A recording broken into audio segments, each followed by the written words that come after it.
The bizarre secret behind China's spy balloon. An article from CBS explaining about the weather balloon falsely accused to be a spy.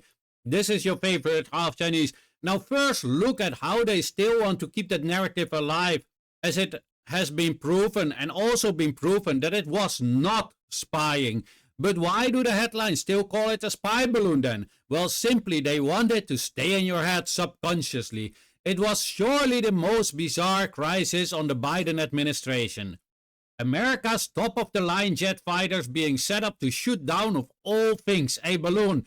A Chinese spy balloon that was floating across the United States, which had the nation and its politicians in a tizzy.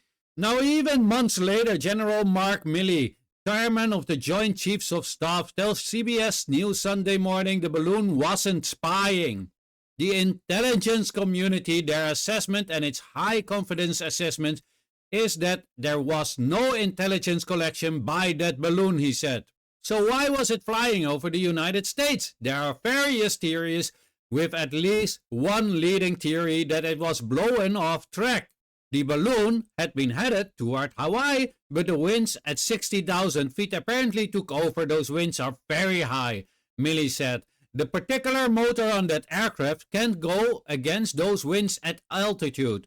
And further in the article they say, as a U-2 spy plane tracked the 200-foot balloon, Secretary of State Antony Blinken called off a crucial trip to China on February 3. He called China's decision to fly a surveillance balloon over the continental United States both unacceptable and irresponsible. So how about his actions right after? Are those acceptable and responsible? This is a question for the United States citizens. President Joe Biden ordered the Air Force to shoot it down as soon as it reached the Atlantic Ocean. Colonel Brandon Tillis planned the February 4 operation, which was to shoot the balloon down once it was 6 miles off the coast.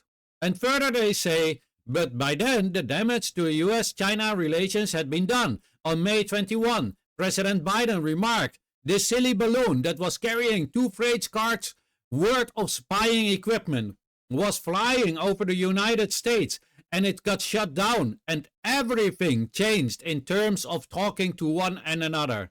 2 freight cars it was carrying. That's amazing. I wonder how they got it all into one balloon carrier. I think Americans should start to learn how to listen critically and read critically. Now, mind you, see how the President of the United States was lying to its own citizens. But instead of being mad because they had been lied to by the person they should be able to trust the most, their president, and they're still calling Chinese people the enemy. But no, your enemy is not from China, nor Chinese. Your enemy is made in the United States of America.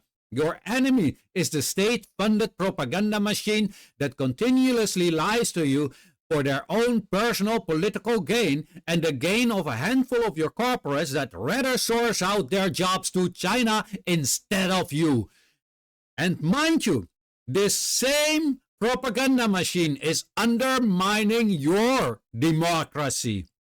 Anyway, we continue. So Martin asked, the bottom line, it was a spy balloon, but it wasn't spying? Milley replied, I would say it was a spy balloon that we know with high degree of certainty got no intelligence and didn't transmit any intelligence back to China. Wow, what a spy balloon. It was a spy balloon on holiday, I would say. I mean, seriously. So first, the spy balloon wanted to go on a vacation to the United States. Why did you shoot it down, idiots? I mean, seriously. So first the balloon was blown off track, just like China said, right? So then they want to get back to the spy story that it was a spy balloon, just not spying. Now, mind you, they admitted that it was a balloon blown off track by the weather. Well, a weather balloon also got all sorts of stuff to collect data about the weather.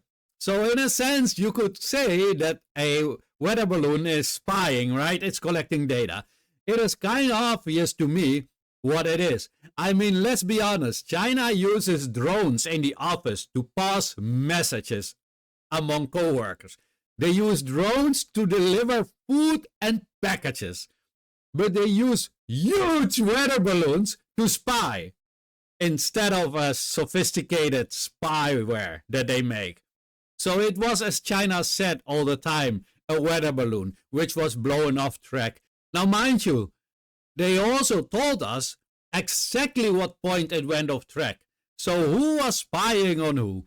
Now also, mind you, the United States was tracking the balloon ever since it took off from Hainan Island. Clear evidence that the United States of America is spying on China. By the way, I have a video on that. It flew over numerous US military bases in the South China Sea. You really think they didn't know? And again, do you think that China, a country that is highly technically advanced, I mean, you have buses without drivers, would use a huge weather balloon to spy? Just for once, use your head. Instead of using their advanced satellites, which you hardly can detect. But the damage has already been done. The narrative that China is the world's biggest spy and enemy is reinforced in the heads of the brainwashed, and it is there to stay. And it also created the hate towards the Chinese people by labeling them as the enemy of the state who only have malicious intent towards Westerners and Americans specifically. I just wonder how many Chinese or other Chinese-looking Asians have been beaten up because of this narrative. I just wonder, when are they going to be held responsible for their lies they have spread intentionally to create hate towards the Chinese people? But I guess that hating Chinese people or China as a whole is the new norm and does not need to be excused by a group of self-proclaimed civilized people. Anyways, let me know what you think of this, but please keep it respectful. We are not savages like some people. Another assault completed against the Chinese people. And yet again, no apology and no accountability. Now, it doesn't surprise me that there's no apology or accountability. They did the same to the Muslim population all over the world, demonizing them for years, creating all that hate that still exists until to this very day.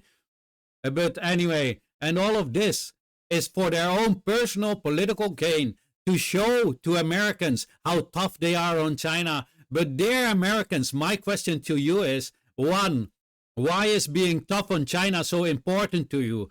2, wouldn't you rather have your government being tough on crime or tough on eradicating poverty rather than being tough on China, a country that has done you no harm? This was your favorite half Chinese, and as always, have a beautiful day! Department of Spies, People's Republic of China. With who do I have the honor? Oh, yes, President Xi. What can I do for you? This is your High Commander-in-Chief, MrFong. What? You want us to spy on America? That's great news, because we have great satellites who could do that. They will never know. No? You don't want to use our high sophisticated satellites? Maybe some radar stealth drones? They're really hard to detect. We worked hard on them. No? Oh, wait a minute. I know what you want to do. You want us to give a phone call to Mark Zuckerberg and get all the data from the Americans for $10. No? Google maybe? No? What would you recommend? Do we have something that I don't know of? A balloon? Excuse me? A balloon. And we have to make it as big so that people can see it. Right.